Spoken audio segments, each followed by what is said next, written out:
Perfeito. Então, bom dia para todos e todas. Hoje eu estou aqui com o Ronald, o Miller, o Carlos, e esse é o nosso quarto encontro do segundo seminário do nosso grupo de estudos de lógica do GENIFIL, que é o grupo, nacional dos estudantes de filosofia.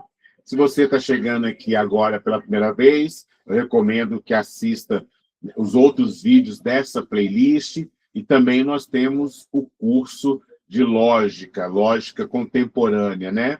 E eu já preciso começar falando que nós estamos analisando o capítulo 3, Sentido e Verificacionismo, o Positivismo Lógico, do livro Filosofia da Linguagem, do Alexandre Miller, da editora Paulus, né? É esse livrinho que está aqui, e a versão digital dele se encontra no nosso Google Drive. O grupo tem um Google Drive e tem uma pasta no Google Drive para o nosso seminário com os textos na versão digital para que possam ser conferidos. E nesse Google Drive tem outros livros, uma curadoria aí para quem está querendo começar e avançar nos seus estudos de lógica. Esse segundo seminário, ele tem como foco filosofia da linguagem, lógica e ciência. Então,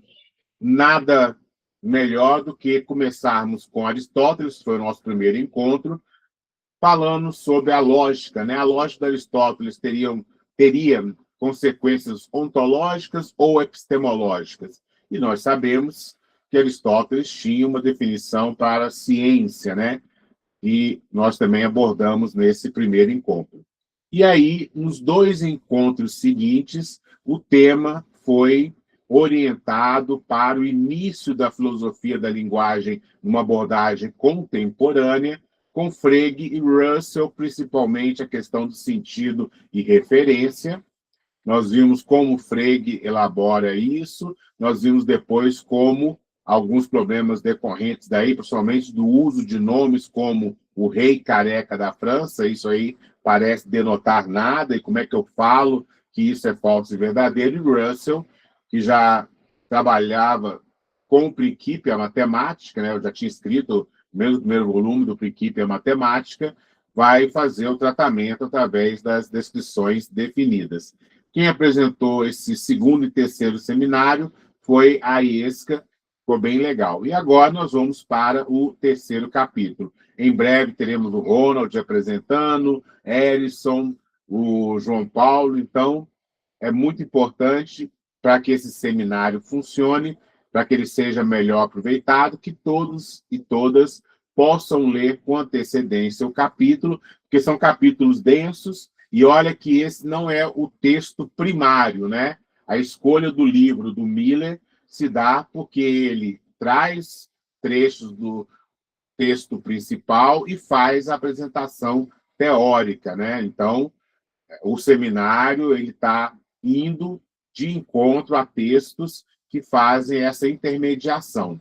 Em um curso tradicional, em muitas vezes, é feito o tratamento direto ao texto. Se alguém aqui estiver assistindo, tiver interesse de pesquisar na área de filosofia, dependendo de quem for o orientador ou a orientadora, geralmente é muito importante a leitura e o esclarecimento a partir das fontes primárias, né?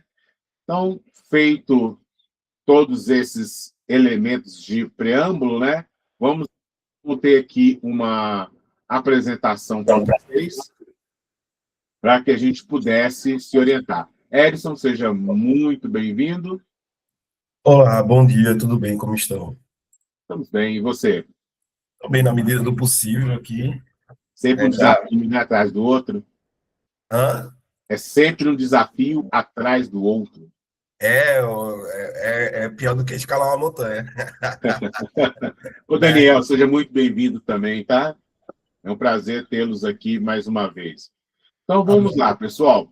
Nesse terceiro capítulo dessa obra que nós estamos seguindo, mais uma vez, Filosofia da Linguagem, do Alexander Miller, da editora Paulus, ele vai falar do sentido e o verificacionismo. E aí eu queria destacar duas coisas que eu acho muito interessante, né, para quem se interessa pela filosofia. Como que é uma sequência. Nós já tínhamos um pouco de filosofia da linguagem em Platão, essa virada acontece também dentro da filosofia analítica com Frege, e o tema vai caminhando, né? O que se destaca nesse novo capítulo? O famoso Círculo de Viena e o positivismo lógico, né?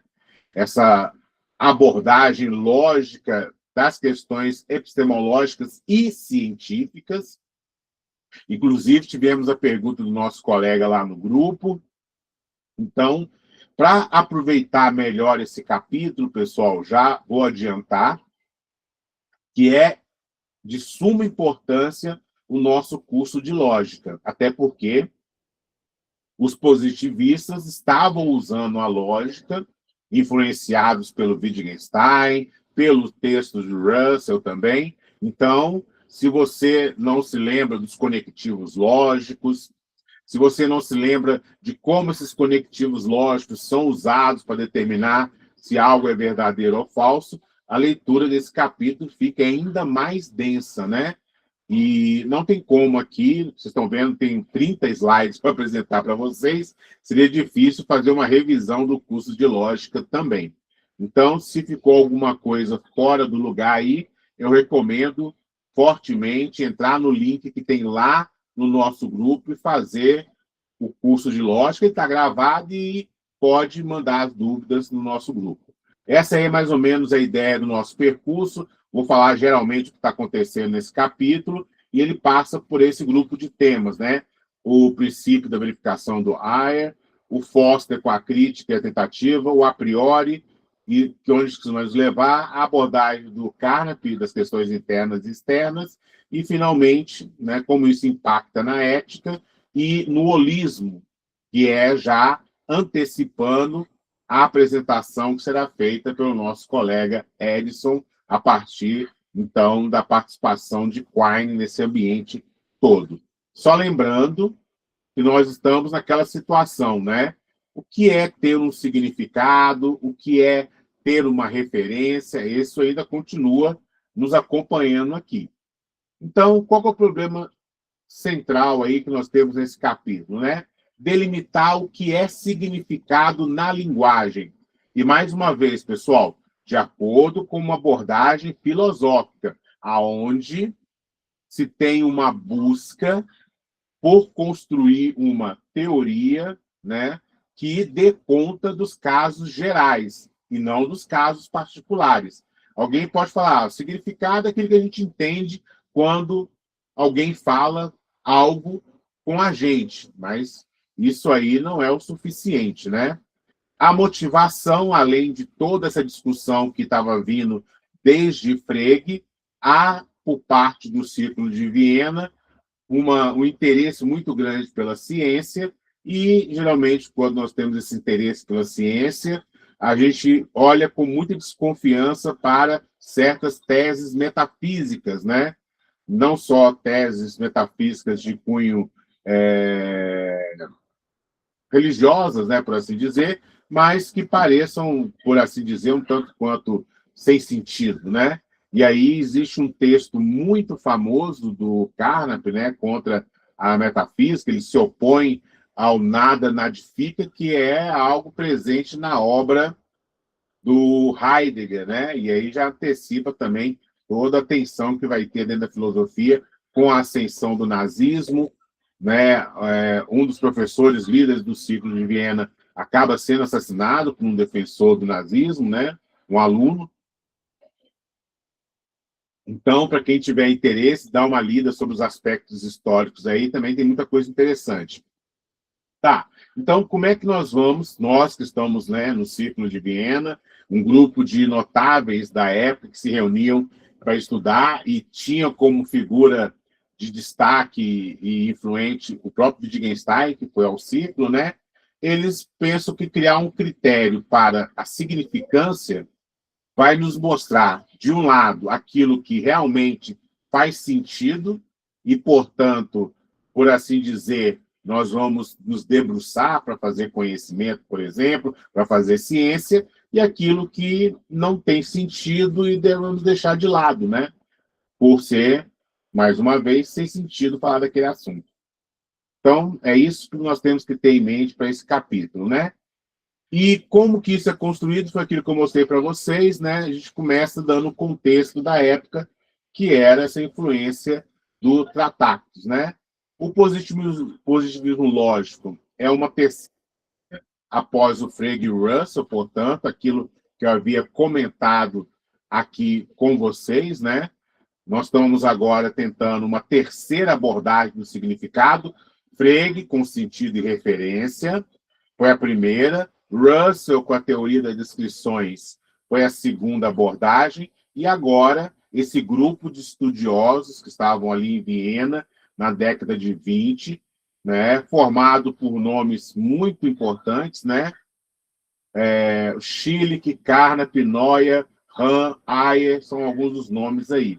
O Miller coloca aqui para a gente o seguinte: professor, aqui nós estamos dentro do problema da demarcação.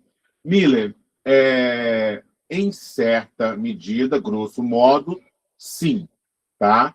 Mas, mais uma vez, há de se ter cuidado, porque ao falar do problema da demarcação, há um outro conjunto de teses que não são diretamente abordadas aqui. Em certa medida, esse aqui vai ser o ponto para que a gente tenha, mais tarde, uma revisão desse problema da demarcação. Bacana? Valdeci, seja muito bem-vindo. Tá. E aí, importante destacar que esse grupo, né, foi influenciado por Hume e Beckley, que são empiristas, né? Hume é uma figura muito importante para, em certa medida, na minha opinião, a filosofia analítica. Ele já tinha antecipado essa questão do naturalismo, ele já tinha feito toda uma oposição à metafísica, né? Ainda que a tese fosse metafísica, como alguns gostam de falar, e o Wittgenstein, que é, né, uma figura dentre as mais famosas aí, né? Eu poderia dizer que nós temos Platão, nós temos Aristóteles, nós temos o Nietzsche, nós temos Wittgenstein. Esses nomes sempre aparecem, né, juntamente com Hegel e Marx, dependendo dos estudos, né? Esses nomes são, de fato, na minha opinião, muito famosos, né? E não é à toa. Bom, então, o que o Wittgenstein traz para o ciclo de Viena, né? Na época, ele estava com o seu tratado, não sei se alguém já teve ele em mãos, e o próprio autor mostra, né? Ele coloca lá uma série de numerações das suas teses e desdobra elas, né? Então, não é uma leitura simples. Inclusive, tem, quem quiser pesquisar, esquemas na internet, né? Você começa lendo o 3, do 3 você vai para o 7, do 7 você vai para o 9. E mais uma vez, tá, pessoal? Eu estudei o Wittgenstein, sim, mas não em profundidade. Um dos meus orientadores é o Mauro Engelmann, da UFMG. Ele é um dos estudiosos internacionais do Wittgenstein intermediário, né? Notável, mas Wittgenstein, infelizmente, não é o meu domínio, tá, pessoal? Já falei para vocês, o que eu domino mais é o Quine, né? Mas, segundo o nosso livro do Miller, o Wittgenstein traz o seguinte para o ciclo de Viena e para essa discussão do significado, né? O significado da sentença é igual à sua condição de verdade, que já aparecia, em certa medida, em Frege, né? Se tem valor de verdade é porque tem algum significado. Também há um aspecto de assimetria da parte do Wittgenstein, segundo o nosso autor, né? Proposições têm sentido, aquele conjunto, né? O Júlio é professor de lógica. E nomes têm referência. Júlio é o objeto, esse que está aqui agora, falando com vocês. Então, aqui já há uma diferenciação entre a referência, para falar de objetos, e a proposição, aonde o objeto está inserido, para falar de sentido. E quando nós falamos de constantes lógicas, e aí, de novo, para entender isso muito melhor, tem que fazer o nosso curso de lógica, né? Inclusive, eu coloco como pré-requisito para esse seminário, né? Nesse sentido, na lógica não há objetos, né? Ela é uma estrutura. E isso leva a uma dicotomia forte, ou seja, ou os enunciados são analíticos, ou eles são tautológicos. E aí, tautológico, porque a lógica não traz nenhum conhecimento novo, é só uma operação, né? E eles podem ser enunciados a posteriori, que seriam enunciados factuais, tal como a ciência trabalha com a questão empírica, né? Estou, nesse momento, lecionando um curso. Eu consigo verificar o que está acontecendo na aula. Isso é uma coisa a posteriori nessa sentença. Bom, se a teoria que Wittgenstein nos apresenta for aceita, né? Suas teses forem aceitas, a ética e a metafísica ficam de fora, principalmente porque na ética não pode ser posta em palavras, né? A gente não conseguiria construir algo que faça sentido, né? De novo, se você não concorda com o Wittgenstein, não há problema nenhum, ok? Só não tenho condições de dizer para vocês até que ponto isso aqui requer muito estudo. Mas, para os nossos ambições, que é o quê? O Wittgenstein foi importante para o ciclo de Viena? Sim. Quais aspectos nós podemos enunciar, segundo o autor? Esses que vocês estão vendo aí. Poderia ter alguns outros? Claro, há muita coisa aí, né? Há muito estudo sendo feito. Então, mais uma vez, lembre-se que no final do capítulo, de cada capítulo do livro, o Miller ainda cita o que nós deveríamos ler a mais, né? Então, muita atenção com isso. Ok, então, esse grupo de estudiosos do ciclo de Viena traça uma meta a partir dessa influência e a partir, né, de todo o contexto que eu falei para vocês rapidamente, a influência de Hume, Berkeley, as questões científicas que vão aflorando, né, principalmente ao longo do século XX, né? Então, eles querem separar os enunciados com sentido dos enunciados sem sentido. E, ao fazer isso, segundo o ciclo de Viena, a metafísica torna-se um pseudo-problema, né? Aparentemente parece ser um problema, mas depois que se aplica, por exemplo, o verificacionismo, nós vamos descobrir que, na verdade, não havia problema nenhum e aquilo ali vai se desfazer, né? Então, é um momento forte de ataque à metafísica. Bom, tudo começa com um dos frequentadores, o Schilling, que traz, né, esse enunciamento, esse ponto central aí. O significado de um enunciado consiste no seu método de verificação. Ok, ao falar dessa maneira, bem simples, bom dia, João, seja bem-vindo, nós temos alguns problemas, né? O que é método de verificação? E aí, pessoal, mais uma vez, né, é quando a gente percebe que algo carece de esclarecimento que nós percebemos que o trabalho filosófico está incompleto e deve continuar, né? Nós vamos agora tentar compreender, o ciclo de Viena vai tentar nos explicar o que é esse método de verificação. E só uma coisa que eu acho importante, tá, pessoal? Vem discutindo muito. A palavra positivismo lógico e positivismo ela tem uma acepção negativa dentro de muitos grupos da academia, principalmente nos estudos de ciências sociais ou de humanidades, né? Eu gostaria de destacar que pode, às vezes, ocorrer um certo exagero com relação a isso. Por quê, Júlio? Porque dá-se a entender, em algumas situações, que é como se positivismo lógico eliminasse o tratamento das humanidades, excluísse as possibilidades, né, de uma dialética, por assim dizer, mas dentro do ciclo de Viena havia marxistas notáveis e há todo um outro elemento que deve ser tratado quando se pensa nisso, ok? Então, o positivismo, na minha opinião, ele pode ser tanto usado para um caminho positivo quanto negativo. E eu vou citar o exemplo de Heidegger, que está no contexto da época, né? Você pode tomar a filosofia para falar sobre o nada nadifica, ok? E a partir daí você pode tomar a própria filosofia e justificar, por exemplo, o nazismo, né? Então, não é por causa de Heidegger, não é por causa do modo como a filosofia de Nietzsche. Não estou querendo dizer que o Nietzsche não tivesse posturas, em certa medida, conservadoras, né?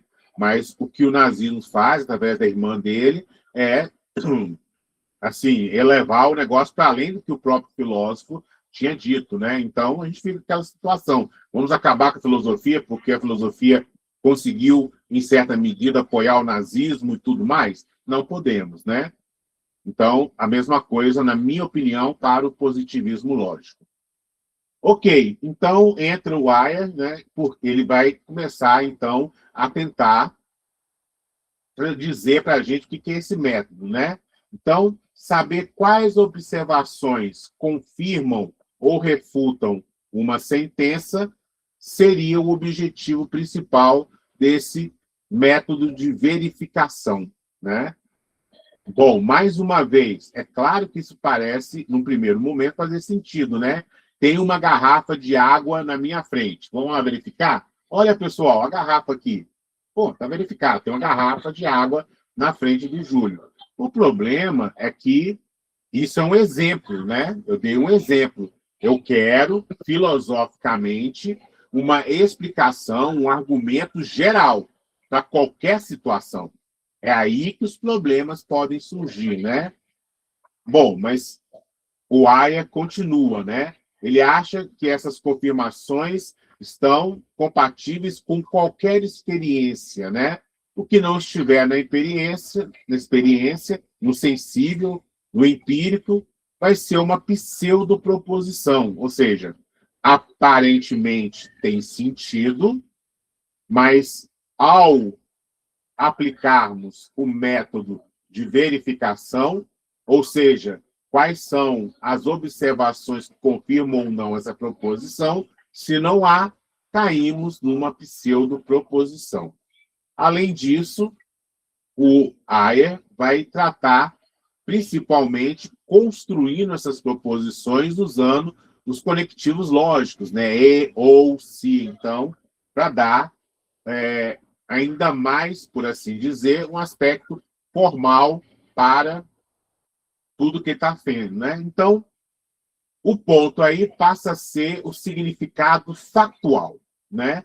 Uma sentença é factualmente significante para alguém se a pessoa sabe que observações a levariam a aceitá-la como verdadeira ou a rejeitá-la como falsa. E aí, pessoal, vou pedir a vocês para tomarem cuidado que uma expressão como tem uma garrafa de água na minha frente é uma coisa. E quando eu faço uma expressão ou uma sentença ou uma proposição composta, tem uma garrafa de água na minha frente e está chovendo. Vejam que agora nós vamos precisar tratar dois aspectos factuais, né? A garrafa que está na minha frente e a chuva. Mas e se eu falar para vocês, tem uma garrafa na minha frente e um fantasma andando pelo meu quarto, né? Vejam, agora a situação ficou um pouco mais complicada, né? Eu tenho duas verificações para fazer e elas estão conjugadas pelo conectivo e. Isso deveria ser tratado como falso, porque fantasma não existe, mas se fantasma não existe, essa questão não é nem de verdadeiro nem de falso, né? Isso é uma coisa sem valor de verdade. Então, como é que eu analiso essa proposição? Tem uma garrafa de água na minha frente e um fantasma andando aqui pelo quarto. Então, é nesse momento que esse critério vai ser colocado em jogo. E o Ronald fala o seguinte para a gente: é difícil verificar proposições e sentenças metafísicas. Se verificar, foi entendido como uma praxis, foi entendido como uma questão empírica. E, de fato, né, Ronald? Essa é a grande sacada deles, né? Você não vai conseguir verificar esse negócio, não tem sentido, né? Se é compatível com qualquer experiência futura, vira pseudoproposição, né? Ou seja, se também não for algo que eu consigo verificar agora, não faz sentido dizer que é uma proposição mesmo, porque verificações futuras nem sempre se comportam com as verificações presentes, né? Mais um exemplo, não é porque o Sol nasceu até hoje que nós temos uma garantia de 100% que ele vai nascer amanhã, né? Aí é a influência de Hume, né? Tudo que é possível se encontra dentro dos limites do tempo e do espaço. Edson, o nosso kantiano. Ok, né? E o Ronald falou, o Edson também, o Ryan vai pegar isso e vai falar o seguinte, olha, e esse critério de verificação não é só para proposições, que são afirmações, né? Nós vamos conseguir observar esse critério, inclusive nas perguntas e além. E olha que interessante, ao fazer isso, meio como o Wittgenstein que chuta a escada, vamos assim dizer, né? Não sei se alguém sabe dessa expressão famosa do final do tratado, né? Se você pega pseudoproposições para criar perguntas, as suas perguntas são sem sentido. Não tem sentido fazer perguntas metafísicas. Então, ou seja, o esquema vai muito profundamente, né? Porque aí você elimina a necessidade, inclusive, de fazer pesquisa sobre esses temas. Segundo essa perspectiva desse autor, através do livro que nós estamos lendo. E o Edson confirma, tudo que é possível verificar se encontra dentro dos limites do tempo e do espaço, mas ficou dobrado, ficou dobrado. Bom, então, aí aplica o critério também a questões, a perguntas, né? Se nenhuma observação poderia decidir, não é uma questão genuína, como o Ronald colocou aí no chat. O texto explora a ideia de generalizar para imperativos, para intenções e até para desejos, né? E aí uma consequência para a filosofia da mente. Haveria condições observáveis para obediência, que seria a questão do dever, né? Para implementação, para satisfação. Então, ou seja, numa tacada só, nós vamos botar a filosofia no seu devido lugar de investigação, assim dizer, né? Bom, então, lembrando, perguntas, comandos, intenções e desejos que estão no âmbito da filosofia da mente e da ética são também embarcadas por esse princípio da verificação. O que está aqui em jogo? Condições observáveis. E como geralmente acontece, né? A primeira pessoa que é convencida por um argumento é o próprio filósofo, né? Chega no momento que a gente fala, bom, eu já tenho tudo que eu preciso, não é possível alguém não vai aceitar isso que eu fiz. Não, tá filé, tá completo o que eu fiz. Bom, não é o que vai acontecer, vão aparecer algumas refutações, né? E isso vai fazer com que esse princípio de verificação tenha que ser refinado, que é o próximo passo, né? Você apresenta o seu argumento, você sofre contra-argumentação, isso tira a validade do seu argumento, porque alguma das premissas pode ser falsas, por exemplo, né, e levar a uma conclusão falsa. Bom, o que é feito, então, pelo AIA para poder tentar salvar isso aí? Ele divide a verificação entre uma verificação que é prática e em princípio. A prática é aquela que, como vocês estão vendo aí, tem 5 centavos no bolso, tem uma garrafa de água na minha frente. Posso fazer o processo de verificação. Agora, existe aquelas em princípio, né? Há cavalos em Alfa Centauro. Eu não tenho condições, ou como o Russell fala, né? Tem um bule voador ao redor da Terra, né? Para você dizer que isso não é verificável, você teria que ter poderes sobrenaturais ou um poder maior de ir lá em Alfa Centauro e ver se tem ou não cavalo por lá, né? Como a gente não consegue ver, a gente não consegue também dizer que não tem, né? Isso leva a uma verificação forte versus uma verificação fraca, né? A forte estabelece uma conclusão, tenho 5 centavos no meu bolso ou não tenho? e a fraca, algo que é provável, né? Ronald, pode falar. Júlio, me tira uma dúvida. No caso do verificacionismo, né, você coloca uma condição, como você colocou aí. Quando essa condição é executável, é que ela foi verificada, é isso? Então, Se ela tiver condições de ser verificada, já está bom. Você não precisa verificar, por assim dizer. É possível saber que existe um Ronald assistindo essa aula nesse momento? É possível. Olha aí quem são os alunos da sala. Então, perfeito. Porque um exemplo, né? Que eu fiquei pensando. Eu tenho uma filha, certo? Eu disse assim, minha filha, regue essas plantas que eu te dou um dinheiro. Ela não regou as plantas, mas eu dei o dinheiro. Eu disse que não daria o dinheiro se ela. Eu não disse que não daria o dinheiro, mas eu coloquei uma condição: se você regar, eu te dou o dinheiro. Mas eu não disse assim: se você não regar, eu não te dou o dinheiro. Tá Aí é entendendo? importante separar, Ronald, porque qual é a sentença que você quer verificar? Lembre-se, você tem que pensar qual é a proposição que você quer verificar, e não a situação. Porque aí está envolvida uma situação, que é a condição de você dar ou não dinheiro para ela e ver depois se ela regou e aí finalmente falar se deu ou não deu dinheiro, ou qual que é a proposição. Né? Se a proposição for Ronald dará R$ 100 à sua filha se ela regar as plantas, e no caso até eu posso regar, então essa proposição ela é passível de verificação. Por quê? Vamos lá e olhamos. Ronald dará R$ 100 à sua filha se há um cometa no sistema Alfa Centauro. É possível verificar. Se a gente tiver um telescópio potente, nós vamos conseguir verificar, mas nós ainda não temos. Então, mas é possível em princípio, né?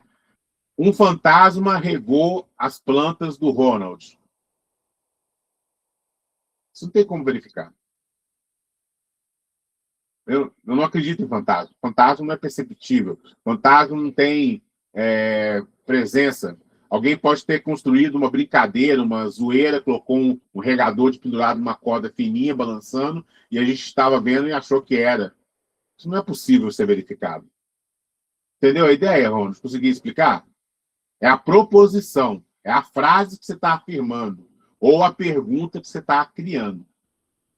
E aí agora nós sabemos que esse princípio, esse método de verificação, ele pode ser prático ou, em princípio, forte ou fraco. E o Wire acaba escolhendo algo mais liberal, né? Ele aceita aquelas que são em princípio, então, em princípio, engloba inclusive a prática, e aquelas que são fracas, né? Ou seja, ele aceita que a gente possa fazer previsões. Como assim? Eu sou um cientista, estou olhando aqui uma coisa chamada elétron. Olhando como? Eu não consigo olhar, eu não consigo ver o elétron, dependendo da situação, né? Mas eu consigo, através de matemática, através de aparelhos específicos, como aquele grande centro de colisão lá, né?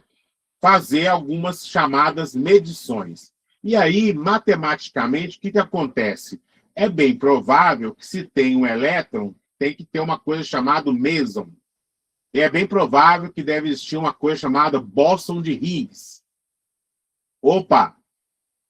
Cientificamente, nós estamos dizendo, dependendo da massa da partícula, ela vai se comportar diferente do elétron e será, então, um bóson. Eu estou fazendo uma previsão. Entra, se vocês olharem para o slide, na verificação em princípio e fraca. Por quê? Porque eu não estou vendo isso acontecer. Eu não tenho como fazer essa verificação nesse momento. É uma previsão. E a ciência, pessoal, tem muitas previsões. né, que vão sendo, com o passar do tempo, verificadas ou não. Vocês já devem ter ouvido falar da famosa história do Albert Einstein, falando que provavelmente haveria a curvatura da luz, dada a deformação do espaço-tempo. E, inclusive, uma das verificações aconteceu aonde? Aqui no Brasil, lá na Bahia, né? Bom, se o Weyl não escolhe essa versão mais liberal para o princípio, nós teríamos o problema, que vocês já estão vendo, que a gente não poderia aceitar a previsão que o Einstein fez, né? Então, vejam, a gente pode verificar se a filha do Ronald regou as plantas? Ok, mas e quando essa verificação entra para a ciência? As coisas ficam mais complicadas. Inclusive, tem hora que o cientista vira e fala: há números primos para que eu possa determinar o procedimento criptográfico. O que significa dizer que há números primos? Onde estão esses números primos? Né? Então, ou seja, a situação, no caso da ciência, não é que ela é melhor do que a metafísica, porque ela não fala de fantasmas, né? Ok, nenhum cientista, até um certo momento, está falando de fantasma, de figuras divinas, Zeus é o responsável por fazer chover, mas isso não quer dizer que está livre de coisas metafísicas em certo sentido. E o Valdeci fala o seguinte, né? O pensamento e o sentido é metafísico? Valdeci, dependendo da abordagem que você estiver estudando, o que você pensa, ou por que você pensa, ou como você pensa, pode levar a considerações metafísicas, tá? A própria mente, né, o dualismo e assim por diante. Agora, por causa da razão intelectual à matéria, essa já é uma formulação talvez mais próxima de uma abordagem específica, por exemplo, aristotélica, pelo que me parece. Aí eu acho que já entra em outras situações. Ser ou não metafísico depende, na minha opinião, do como você formula e o que você está tentando tratar. Ok? Questões abstratas podem se tornar metafísicas, por exemplo, né? E só vou ler daqui a pouco do Daniel também. Continuando o que o Valdeci colocou. Um positivista lógico defende métodos empíricos a posteriori e métodos de decisão a priori. Na lógica matemática e na linguagem, nós vamos ver que vai acabar chegando nesse sentido, tá, Valdeci? Mas não dá para falar que são todos. De novo, né? O ciclo de Viena eram mais de uma pessoa. Eles tinham alguns acordos, mas tinham desacordos também. Tá? Mas, grosso modo, podemos seguir nessa direção. E o Daniel fala o seguinte, ele responde se o pensamento é em sentido metafísico, né? Se considerarmos o pensamento ou construção mental como resultante de informações contidas no cérebro, como a música em um disco, então a música que se ouve na vitrola seria a reverberação de um fenômeno físico gravado nos sulcos. De modo análogo, os pensamentos poderiam ser compreendidos como marcas registradas na massa encefálica, nas sinapses e nos neurotransmissores. E as abstrações seriam marcas da experiência da relação com o mundo, né? Aí uma tese muito interessante, uma tese fisicalista, né? A gente conseguiria pegar tudo isso que está na nossa mente, inclusive essa ideia de número, e encontrar aonde na matéria que aquilo está presente. Vocês já devem ter visto, ou podem procurar, vários cientistas que fazem o escaneamento, esqueci agora o nome técnico do aparelho, mas eles colocam uma série de registradores, né, na cabeça da pessoa, fala para ela, pensa numa maçã, e aí o aparelho mostra o que está acontecendo, né, nas descargas das sinapses dos neurônios, né? E aí, a partir daí, existe, inclusive, segundo algumas pesquisas, um aparelho que consegue desenhar a maçã na tela. Então, a pessoa pensa na maçã, gera ali reações químicas no cérebro, essas reações são captadas e conseguem ser exibidas na tela representando a imagem que foi pensada. Então, a imagem teve algum aspecto físico, né? Mas isso é uma coisa muito mais recente, tá, pessoal? Só tomar cuidado com isso. Bom. O Daniel falou, ressonância magnética com emissão de pósitrons. Isso, muito obrigado, Daniel. Bom, então a primeira formulação fracassa. Mas calma, o Ai até falou que ela podia ser fraca e forte, né? O problema é que há todo um ambiente lógico por trás, né? Bom, então como é que isso acontece? O enunciado tem significado factual, se dele, com premissas extras, se deduz algum enunciado observacional que não se deduz das premissas extras sozinhas. Então, você tem um enunciado, você tem uma proposição que pega as outras, junta elas e leva a um enunciado observacional. Aí aquela ideia de argumento lá da lógica, né? Então, tinha umas premissas, você insere uma outra premissa e esse conjunto implica em observação, implica numa sentença observacional. O problema é que se logicamente você usar se N, então O, para quem estudou a nossa lógica, né? Se N for verdadeiro e O for falso, vai dar falso. Agora, se o O for verdadeiro, né, o N não falsifica a sentença, não tem como ela ficar falsa. Seja N verdadeiro ou falso. Então, se o N for o nada nadifica e o O for aquela caixa de correio é vermelha, você pode, a partir do nada nadifica, usando o modus ponens, por exemplo, concluir que aquela caixa de correio é vermelha. E aí é justamente o que eles não querem, né? Uma tese metafísica, o nada nadifica, usada numa estrutura de sentença lógica, numa proposição lógica, que nos permite inferir algo observacional. Porque, em tese, como o Ronald escreveu aí, tudo aquilo que é metafísico não tem sentido, não tem como dele você partir para nada empírico. Mas, na teoria que o Ayer desenvolve, usando inclusive a lógica, essa formulação não consegue impedir a construção da sentença. Se o nada nadifica, então aquela caixa de correio é vermelha. E aí, se não consegue lidar com isso, não generalizou o suficiente, não dá para continuar. Esse é o primeiro fracasso do verificacionismo, né? E isso vai levar, como eu falei para vocês, a novas tentativas de melhoras, né? Como verificação direta e indireta, né? Observacional é a direta, com observações implica observacional não dedutivo das observações sozinhas. Ou seja, você precisa de um conjunto para chegar àquela observação. E a verificabilidade indireta, com premissas que implicam diretamente outras verificáveis, e essas são chamadas de premissas limpas, né? Elas são analíticas, por exemplo, elas são verificáveis, se for o caso, ou independentemente verificáveis. Pessoal, qual que é o ponto aqui? De novo, né? Tem que tentar salvar a possibilidade científica de fazer previsões, tem que salvar a possibilidade científica de falar daquilo que ainda não está comprovado, né?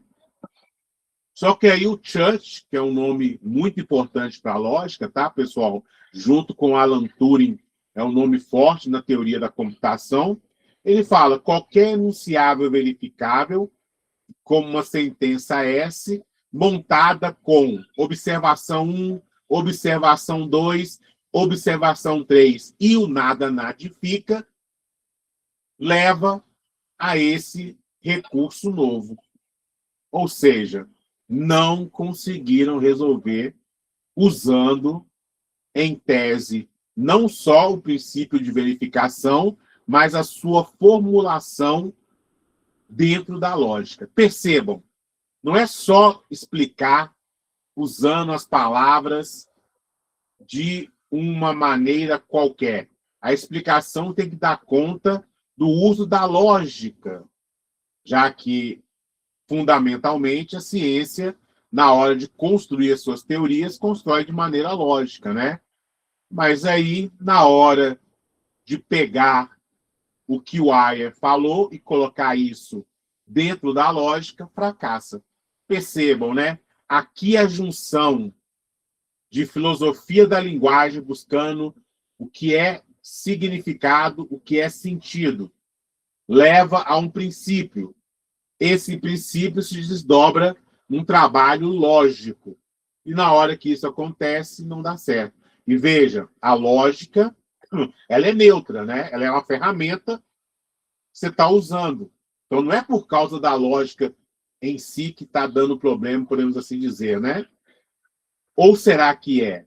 Daí uma crise no verificacionismo, né? Como é que nós vamos fazer aí?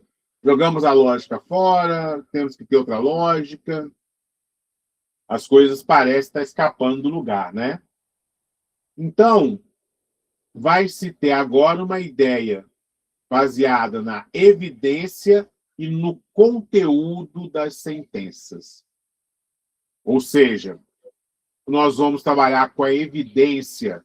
Está aqui a garrafa na minha frente, no sentido mais livre, e em situações mais complicadas, nós vamos olhar para o conteúdo, se o conteúdo da sentença é empírico ou não.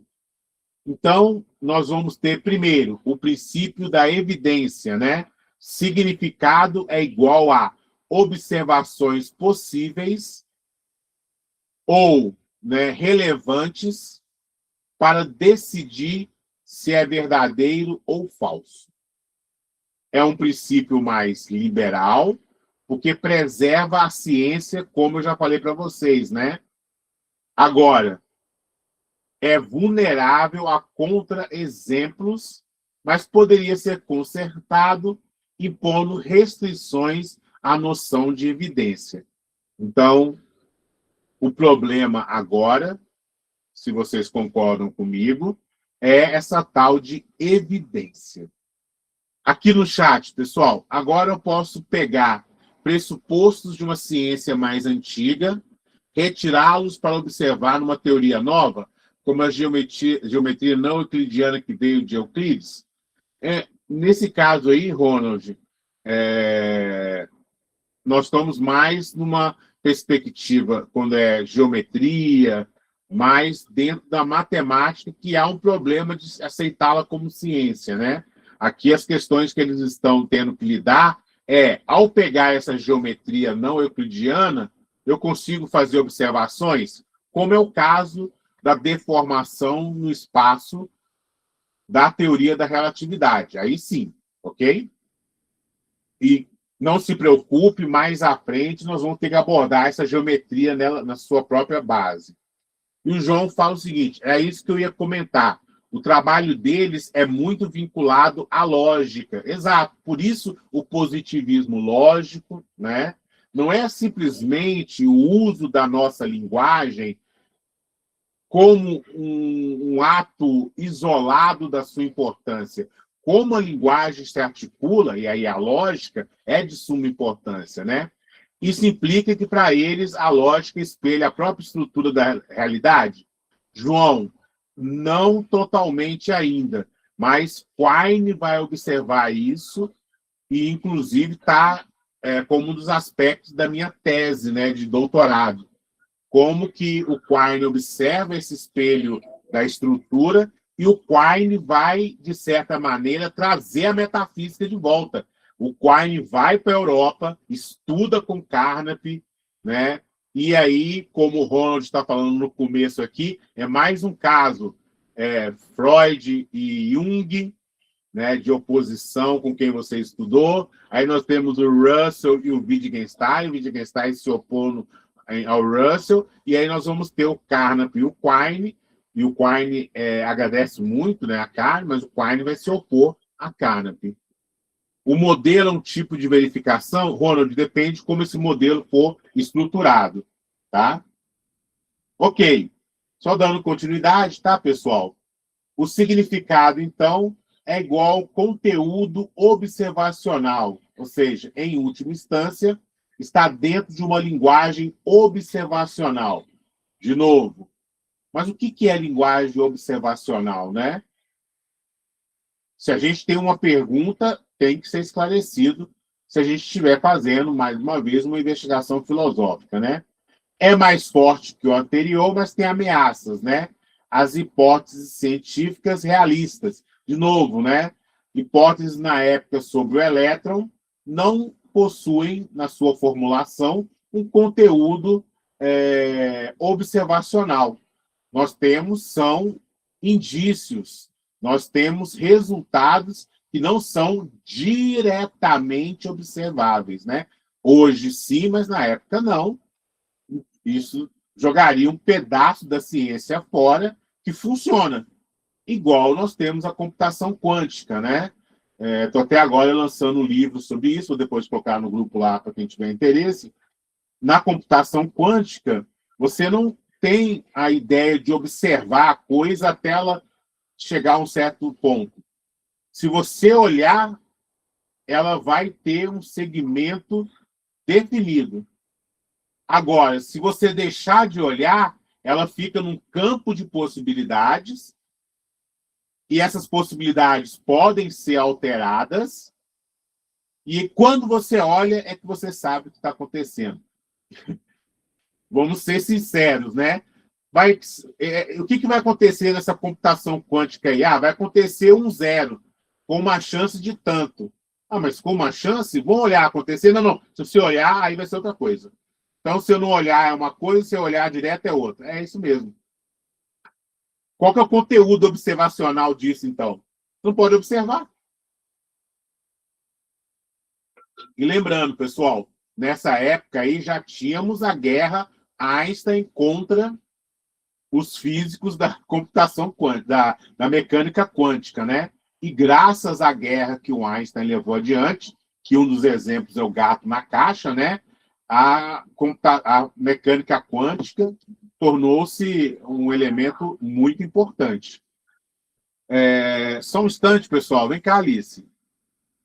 Pode vir. Tem uma pessoa que quer conhecer você. Vem aqui, Alice, conhecer meus alunos. Vem aqui. A minha sobrinha está chegando. Vem aqui, Alice. Vem rápido para eles te verem. Rapidão, você fala só um oi para eles. Fala um oi para eles, ó. Oi, pessoal, eu adoro ciência. Alice. Vai lá. Olha para Bom, ela esteve tímida aí, mas já está aí começando seus princípios com a física. Vamos aguardar que ela logo esteja fazendo filosofia de ponta. Pessoal, peço desculpas aí, mas é uma sobrinha muito querida.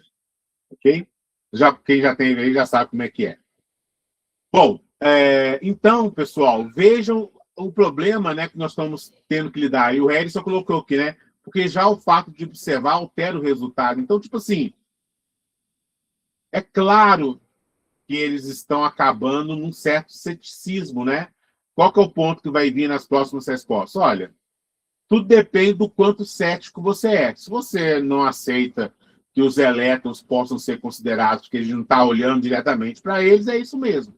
Agora, se você diminui o seu nível de ceticismo, aí você vai ter como revisar certas evidências através do experimento e aceita isso, né? Mais dor de cabeça. Pode falar, Ronald. Você falou em computação quântica, né? Eu recentemente me aventurei a ler algo sobre, não computação quântica em específico, mas sobre o vácuo, né? A questão do vácuo quântico. E uma coisa que eu tentei entender e não consigo entender é um vácuo estacionário, certo? É um vácuo que está parado, vamos dizer assim. Como é que eu recorro cientificamente para entender uma coisa dessa e não metafisicamente? Porque metafisicamente eu posso entender isso. Não é algo que está transcendente e parado. Tipo, estivesse dizendo o motor imóvel do Aristóteles. Mas, cientificamente, eu sei que existe um embasamento para ele estar parado. Mas a questão é que, derivando dele, existem partículas, que são campos, né? Na verdade, não são bem partículas, são campos. Então aí eu fiquei pensando, o cara está parado, mas gera campos. Como é que é isso? É um contrassenso, entendeu? Então a ciência, me perdoe aí, eu sei que você já está com conhecimento avançado em questões quânticas, mas eu não consigo entender. Para mim é muito, muito contraintuitivo e muito metafísico também. Ronald, primeiro, quem vai nos salvar nessa missão maluca, quer dizer, nessa missão, assim dizer, de alta dificuldade, é o nosso João Igor, que está aí, que rapidamente escolheu o capítulo mais difícil desse seminário, né? E ele tá, você pode ver pela foto, sorrindo, então está indo tudo bem por enquanto. O dia que a foto dele mudar aí para a gente. Mas, Ronald, o grande ponto é que, entre as várias explicações que eu posso te dar, uma que é muito comum é que o modo como nós articulamos a nossa linguagem não dá conta totalmente da mecânica quântica. No nível da mecânica quântica, alguns resultados são dualistas. Daí, talvez, a ideia de uma abordagem lógica, que não é dessa lógica clássica tradicional, né? Mas uma lógica não clássica. Por quê? Porque, de fato, quando a gente para pensar a partir da nossa experiência, né? Se tem alguma coisa na minha frente, então tem alguma coisa na minha frente. Então, essas duas coisas são semelhantes, elas estão no mesmo nível, né? Agora, isso é uma coisa praticamente óbvia, né? Que a gente está lidando, mas não é assim que a gente pode fazer com a mecânica quântica. Ela está brincando de pique-esconde agora. Fazer com a mecânica quântica. E aí você vai me dizer, mas é porque a mecânica quântica ela é um contrassenso, ela é contraintuitiva? De fato. E ela é contraintuitiva porque quando você aprende a sua linguagem, você aprende olhando para esse mundo aonde eu pego essa garrafa e ela vai para cá. Ou ela voltou. Ela vai, ela volta. Então, você vai criar o princípio que alguma coisa que vai, desde que o caminho esteja lá, possa voltar. Ok. Isso é o que nós costumamos chamar de intuitivo. Intuitivo por quê? Porque está no mundo, está diante dos nossos sentidos macro, então a gente consegue compreender. Só que no nível subatômico, as coisas estão operando de outra maneira. E ela ser partícula e ser onda é o ponto. Né? Nesse livro, a gente justamente começa dessa maneira. Olha, está aqui o tal de qubit, né? O bit quântico. Você está olhando para ele. Mas, além de você olhar para ele dessa maneira, tem coisas que acontecem que você não consegue olhar. E quando você olhar, elas viram outros resultados. E é isso que nós chamamos de computação quântica. Para alguém que queira usar o modo como aprendeu a observar o mundo nos sentidos, não vai conseguir. Nós temos que ter outra linguagem, porque nós precisamos que os nossos sentidos operem de uma nova maneira. Então, se fosse possível ter uma pessoa que foi educada, que cresceu olhando para o mundo quântico, quando essa pessoa viesse para o nosso mundo, ela se sentiria confortável. Agora, o contrário não dá. Quine é um defensor muito disso, que a gente constrói os significados através da nossa experiência com o mundo. Uma coisa não tem significado propriamente dito, como se tivesse uma etiqueta, né? É só uma questão de comportamento. Se você tem um modo de ensinar a partir das observações, você tem outra coisa. Por isso que o Quine vai falar. Você começa no senso comum falando, é Zeus que faz chover. E aí você vai caminhando em direção à ciência. O que chove é tal e tal situação. É a mesma explicação, só que quando vai chegando perto da ciência, você vai refinando esse vocabulário de acordo com um arcabouço teórico novo.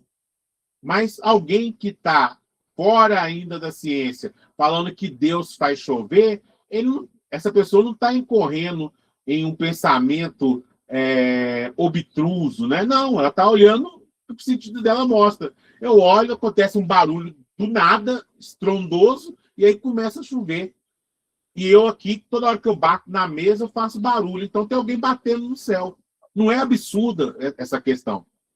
Né? Não é de todo. Essa é uma sacada que eu acho muito interessante. Quando é que você começa a fazer ciência? Você começa no senso comum. Só que aí você não pode parar. Você tem que continuar investigando. E aí que você vai abandonando um arcabouço inicial e assumindo outro. Mas esse arcabouço inicial, ele foi construído a partir da sua experiência com o mundo. Não tem como ele vir de outro lugar. A gente já tem alguma coisa já pré-formatada na nossa cabeça. Né? Então, é difícil, qual é a grande sacada dos filósofos? Né? Conseguir elevar esse paradigma. E qual é a questão da ciência? Nós temos hoje um método mais refinado ainda de continuar pensando sobre o mundo. Né? Mas nessa época aqui não era bem assim. Né? Eles ainda estavam tentando fazer, vamos assim dizer, uma junção filosofia, lógica e ciência, mas levando muito mais em conta o modo de se pensar filosófico. Né? Eu já falei para vocês que eu sou um filósofo naturalista. Né? O que isso quer dizer? Eu já gosto de fazer filosofia também com a ciência. Né? Aí não dá para fazer filosofia só a priori, na minha opinião. O Valdeci falou o seguinte... o João falou o seguinte: aceitei o desafio, já comprei, foi 2 livros sobre o assunto. Gente. Daqui a pouco vocês vão ver o grupo mudar lá para outro nome, depois que o João apresentar e tragar a gente para o espaço-tempo.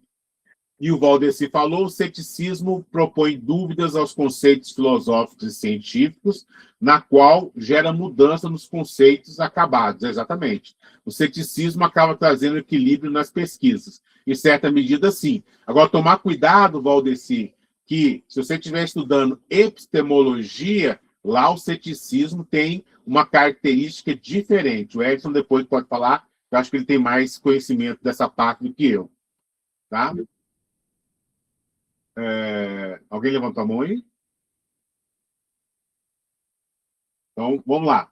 Então, pessoal, o sentido passa a ser, para resolver aqueles problemas verificável empiricamente, eles têm que trazer o analítico, né?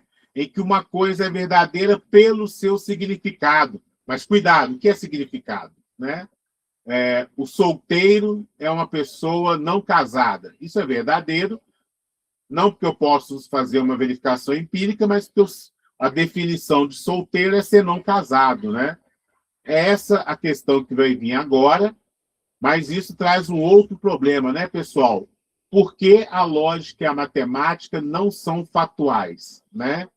E aí o argumento humeano, né? Generalizações empíricas nunca são logicamente certas. O Sol nasceu até hoje e o Sol sempre nascerá. Não. Logo, necessidade e universalidade não vêm da experiência.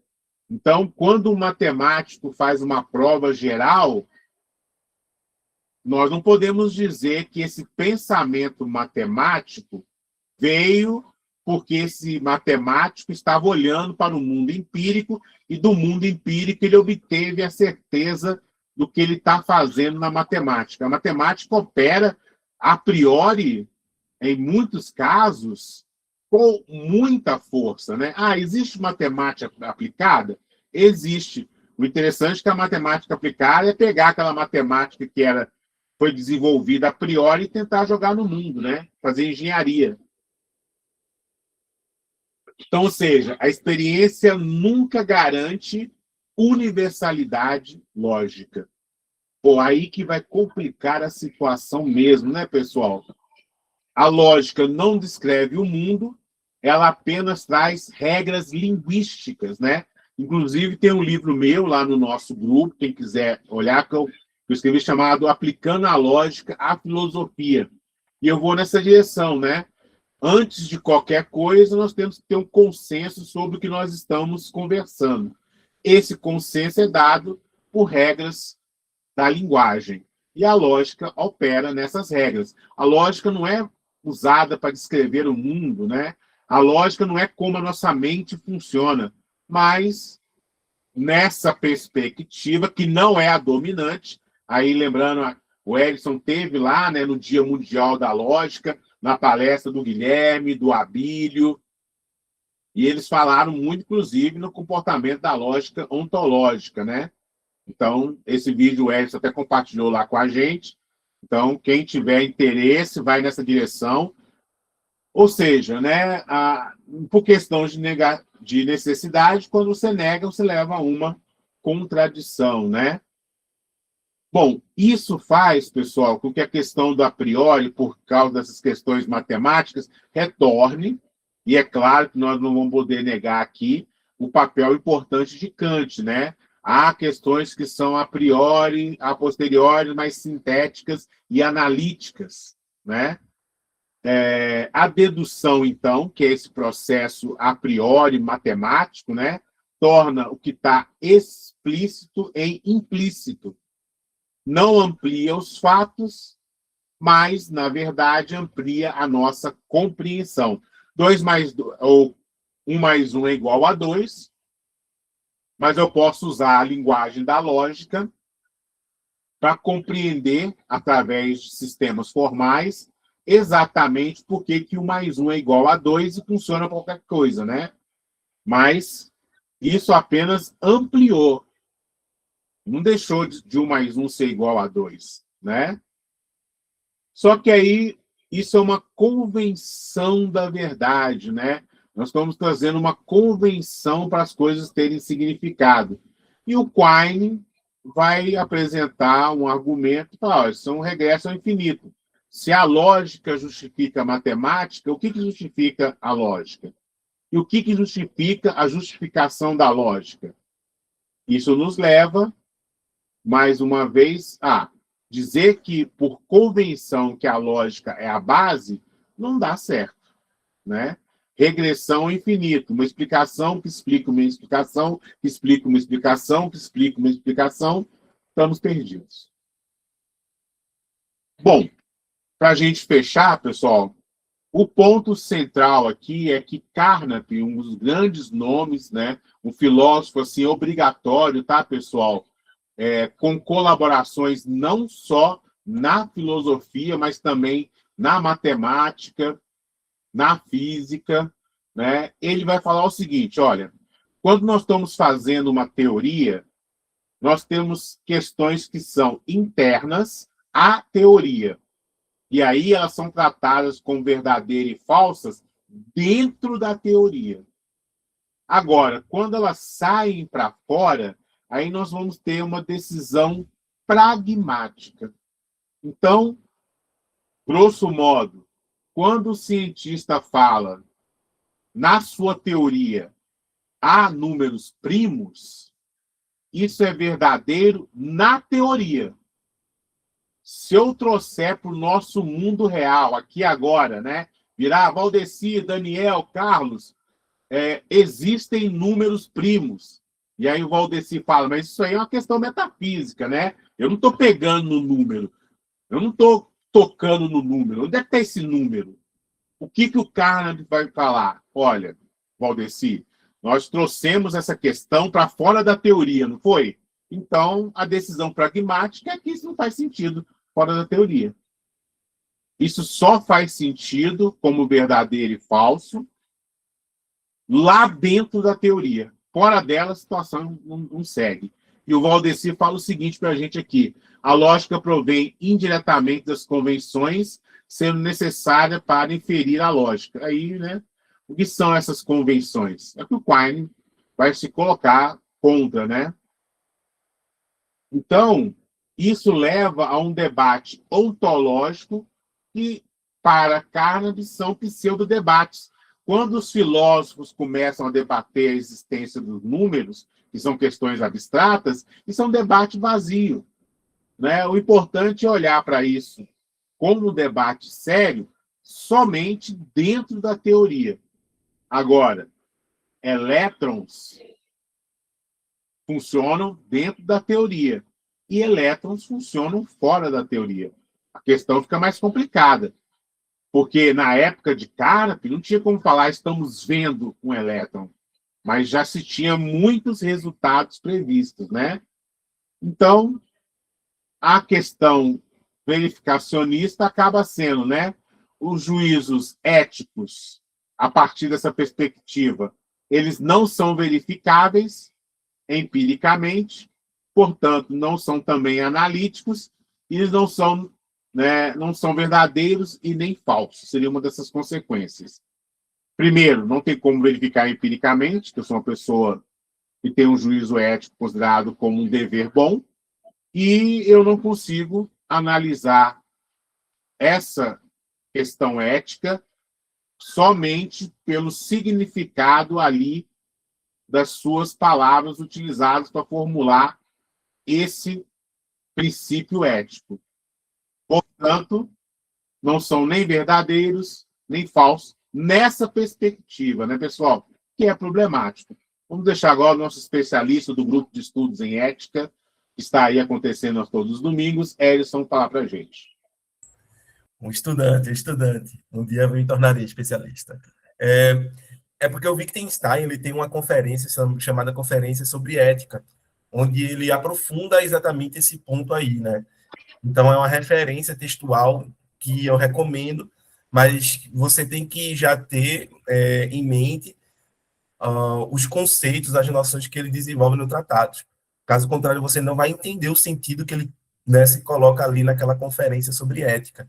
E o ponto todo é exatamente isso, que quando a gente olha para a realidade, para a configuração, né, dos objetos dentro do espaço e do tempo, a gente não consegue encontrar um valor ético-moral, entendeu? Tudo que a gente tem são, por assim dizer, hipóteses, entendeu? Ou desejos das pessoas de fazer tal coisa, de não fazer tal coisa, mas isso em si não constitui por si só um valor da moralidade, um princípio moral. Então, esse é todo o problema, né?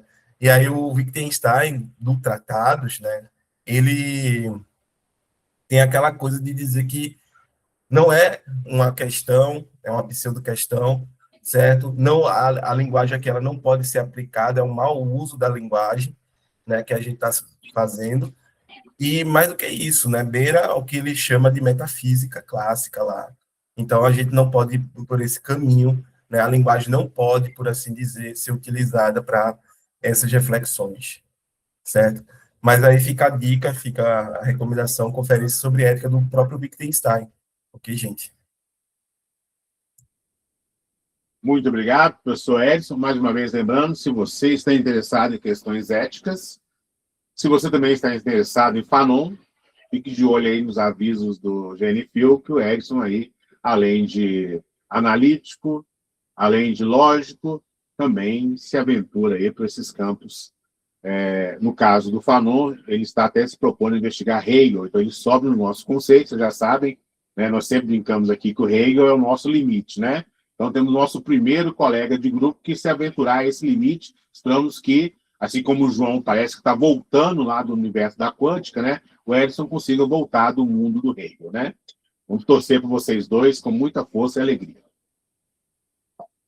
Vou continuar aqui, pessoal. Brincadeiras à parte, já sabe que eu não consigo ser sério até o final, né? Então, ou seja, nós vamos àquela questão do emotivismo, né? Que já aparecia em Hume, grosso modo, né?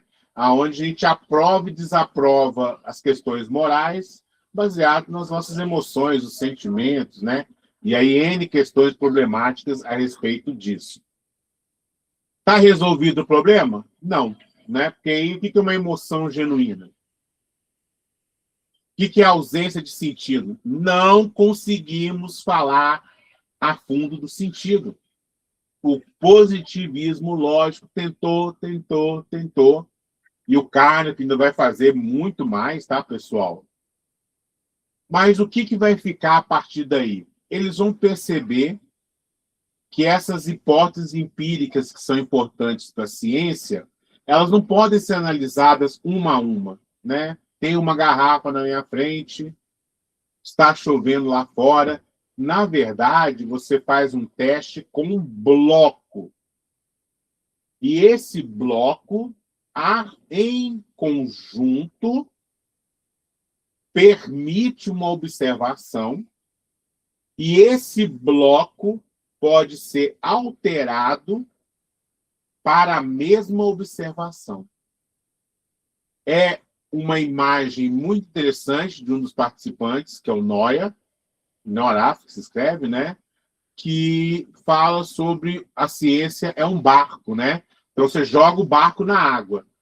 Você não tem como parar num porto e reformar o barco. Você vai mudando a ciência com o barco em movimento. Não dá para você parar, e aí essa imagem do parar seria a filosofia clássica, né? Você vai parar ali e vai fazer uma análise filosófica dos problemas e vai dar para o cientista a resolução deles, o barco vai... Não. A ciência, ela vai fazendo melhorias e ajustes em movimento. A ciência não é o conhecimento definitivo, nem podemos falar da palavra conhecimento, que é problemático. A ciência é a nossa melhor teoria sobre o mundo. Ela pode mudar? Pode. Ela vai mudar? Provavelmente sim. E aí a formulação do Quine, né? Você começa no senso comum, chove porque Zeus manda chuva, chove porque fez calor, e toda vez que faz muito calor, parece que faz muita nuvem e chove, até a gente ver o princípio, né, de toda uma teoria científica, que a partir dela nós podemos ter uma explicação sobre a chuva. Né? E essa explicação sobre a chuva é definitiva? Não. É o que nós temos de melhor até agora. Mas é aquela ideia filosófica de explicar o conhecimento de uma maneira firme. O Quine vai dizer, é melhor abandonar essa palavra conhecimento. Essa palavra aí, olha, dá para usar lá no senso comum. Você começa com ela, mas teoria é melhor. Ou seja, né, o sintético é revisável e o analítico é mantido por definição. Isso nos levará ao holismo, que é o próximo passo. Aí eu passo o bastão para o Edson, né? E só um comentário, né, pessoal? Vocês perceberam que eu fiz aqui um resumão. Esse capítulo os capítulos, a partir de agora, ficam muito complicados para uma análise rápida e inicial. É sempre melhor, eu vou reforçar, que vocês leiam o capítulo antes, porque aí, na hora da explicação, algumas coisas possam ser esclarecidas e outras a gente possa notar que pode, por exemplo, virar um bom projeto de pesquisa. E aí, com isso, termino aí um pouquinho atrasado no meu tempo e abro para perguntas e também para comentários, né? Espero que vocês tenham gostado desse capítulo, desafio muito grande, né? Mas bem interessante e, acima de tudo, como o Edson e o João comentaram, né? Somente o João. Observem como aquela lógica matemática, aquela lógica da tabela verdade, ela é crucial para entender as posições filosóficas do círculo, né? Que muita gente acha que estudar essa lógica em filosofia é um exagero, preferindo estudar a aristotélica, que é menos formal em alguma medida, né? João, com você a palavra. Não é só um comentário aqui sobre essa questão do conhecimento. É porque me parece que nosso conhecimento sobre o mundo, ele está muito relacionado à nossa relação com o próprio mundo e à nossa capacidade de conceitualização sobre ele. Né? Isso até explica, né, por exemplo, porque nós temos dificuldade em entender essa questão da quântica, pois nós não conseguimos estabelecer uma relação tão clara com esse mundo quântico quanto nós possuímos com os objetos do nosso dia a dia, nosso cotidiano. Então, isso acaba dificultando a nossa conceitualização sobre esse mundo quântico e nosso entendimento sobre ele também, né? Só coisa que eu estou pensando aqui. Posso estar viajando. Não, eu acho... tipo assim, por isso que eu gosto muito da abordagem do Quine, né? Ele não vai jogar, ele vai chamar de ontologia, é claro, ele não usa a palavra metafísica para não trazer coisas negativas, mas A gente precisa dos objetos, por exemplo, abstratos, a gente precisa que eles existam para que a nossa teoria seja bem sucedida. E a teoria é sobre esse mundo aqui. Né? Então, é uma questão muito forte a nossa relação com o mundo, a nossa relação com a linguagem e como a gente tenta articular a linguagem para o mundo, né? E é isso que o João falou, é o grande ponto de como a gente percebe a ciência. Eu acho que isso tem reflexos nessa questão, inclusive, da pós-verdade, da desinformação, né? Porque tem uma ideia de que o sujeito ele precisa ter, né, qualificações ou empenho de querer conhecer. Mas muitas vezes você não vai conseguir achar o conhecimento em definitivo ou que se adeque plenamente às capacidades do indivíduo de compreensão. E aí é aquela velha frase, mas isso aí é sempre assim? Não, então não deu certo. Cada um pode ter sua opinião, isso que importa. Aí eu não vou me vacinar contra sarampo, vai todo mundo pegar sarampo aí, vai morrer, e aí beleza, porque vacina é 100%? Não, então eu não vou vacinar. Estou fazendo, claro, né, pessoal, um exagero aqui, vai muito além do que o João falou, mas só para mostrar. Pode falar João, depois Edson, depois Valdeci. Não, até assim, porque nossa relação com o mundo, ela vai se expandindo, né? Por isso que o conhecimento vai mudando. Nós estamos conceitualizando o mundo, isso possibilita novas relações, e com isso, né, um movimento que vai só aumentando cada vez mais, evoluindo, transformando, né? E assim possibilita que essas mudanças científicas, o aumento do conhecimento.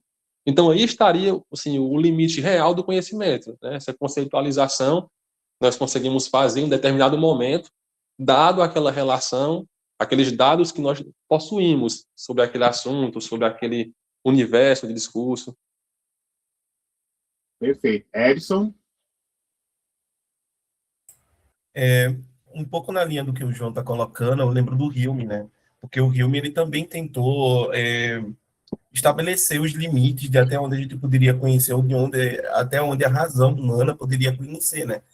E a gente sabe que o problema todo é quando a gente chega em objetos que necessariamente não estão na empiria, ou não se reduzem pela mera abstração dessa empiria, como os objetos da matemática e da lógica, entendeu? Então, é quando o Hume ele vai, né, olhar diante de todo o ceticismo que ele tem diante dos poderes que a razão tem de conhecer, isso que a gente chama de realidade, né, ele vai dizer, ok, mas como é que a gente faz agora para explicar os objetos da matemática? Como é que eu faço para explicar os objetos da lógica? Né? Eu não consigo alcançá-los pelos meus sentidos. Em outras palavras, eu não vejo o teorema de Pitágoras na fila do pão, na parada do ônibus, correndo na praça, mas eu sei que o princípio se aplica, entendeu? Se aplica, funciona, constrói, né? Constrói casas, constrói prédios e etc. Então, como é que eu faço para explicar isso daí? Não é conhecimento, e ao mesmo tempo não é apreensível, não é captável pela minha empiria. Entendeu? Então é um problema até mesmo para os empiristas lidar com isso. Né? E talvez seja todo o problema que o ciclo de Viena encontrou quando tentou fazer a redução lá. Né? Sim, sim. Valdeci? Valdeci, a gente não está te escutando. Vê se o microfone está mudo.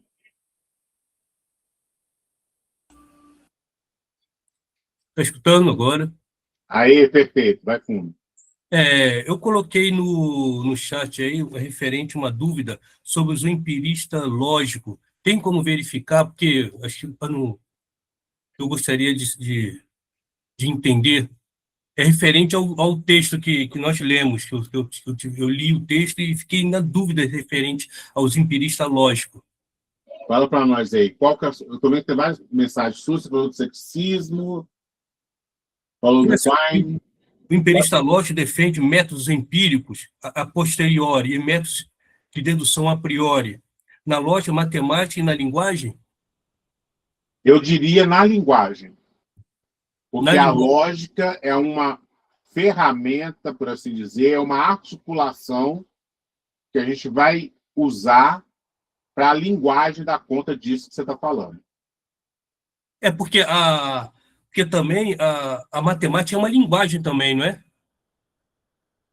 E aí nós vamos pensar o seguinte: de que tipo é a linguagem matemática? Uma linguagem formal. Toda vez que você vê essa expressão linguagem formal, é uma linguagem com esse peso lógico-matemático. Ah, sim. Obrigado. O Aristóteles tinha esse peso até um certo ponto, que ele fala, né, da proposição maior, menor, mas é com essa percepção e com essa junção lógico-matemática que a lógica contemporânea vai se firmar como sendo um modo de expressar, né, argumentos e, consequentemente, um modo de expressar a ciência. Mas a ciência pode ser expressada sem recorrer às fórmulas da lógica, né? Isso que é importante perceber. Estou lendo um estudo aqui que fala uma pesquisa com adolescentes da periferia.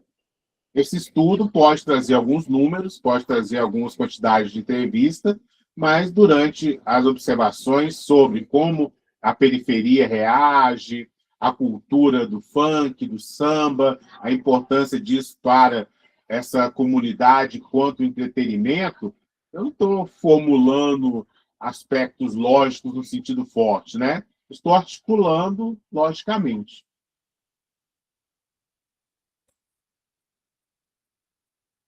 Legal? Sim. Pessoal, eu vou então conduzir a gente para o encerramento. Passa muito rápido, né?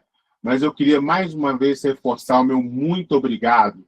Daniel, Valdeci, João, Edson, Carlos, Miller, ao Ronald, que infelizmente teve que sair, porque, como eu sempre falo no grupo, né, ter a presença de vocês torna a reunião melhor, porque senão eu estaria falando sozinho aqui. Nada contra um solipsismo, mas ficaria um pouco estranho. E vocês podem ver como as perguntas fazem toda a diferença, né? E, mais uma vez, nós estamos conduzindo aqui um estudo muito particular a partir da perspectiva do Alexander Miller, né? Nesse livrinho aqui. Então, é sempre importante falar isso. E eu não sou um especialista no Círculo de Viena, não sou um especialista em Wittgenstein. Então, se alguém gostou desses autores, a pesquisa ainda deve continuar para fazer afirmações maiores. Mas, como é o objetivo do grupo, né, esses estudos sejam capazes de dar, muitas vezes, no primeiro contato, um pouco mais formalizado, um pouco mais acadêmico, com a filosofia, né? E a gente percebe aí o quanto esses problemas são interessantes, o quanto a lógica faz parte desses problemas, e é esse o ponto desse nosso seminário, né? Voltamos em 15 dias, acompanhem sempre pelo grupo. Já é você, não é, Edson? Então, aí o Edson, e o mais Já sou eu, já. eu queria muito agradecer, e quem quiser tentar apresentar é muito bem-vindo e muito bem-vinda. Ah, mas eu não sou no mesmo nível que o Júlio. O Júlio erra muita coisa, tá, pessoal? E a ideia aqui não é fazer uma apresentação 100% certa, é pegar como você entendeu esse capítulo, se esforçar para ser coerente com o capítulo e abrir espaço para a gente poder, através desse diálogo, estar aprendendo mais, né? Porque sábado de manhã é por amor ao conhecimento mesmo, né? Só que está aí na casa de cada um agora, o laimônio dele batendo em suas costas, porque era para a gente estar fazendo tudo menos isso, né? Em tese, né? Então, meu muito obrigado. Um excelente final de semana para todos e todas. Aguardem que em breve teremos o Ellison ao vivo aqui na minha casa, né? Ele está vindo até onde eu sei, aqui para Belo Horizonte, então talvez em breve a gente faça uma apresentação com ele ao vivo aqui, né? Já separei 70 quilos de pão de queijo aqui. O Edson vai voltar, o dia que ele voltar para casa, ele vai voltar outro, né? Que isso, Edson? Já é pouco, você vai ver, é pouco. Calma, é pouco. Aqui você tropeça na rua e cai dentro do pão de queijo. Perfeito, pessoal. Vou parar a gravação. Quem assistiu aí, por favor, não deixe de participar do nosso grupo ou de dar uma curtida aí no vídeo, principalmente se aguentou até agora.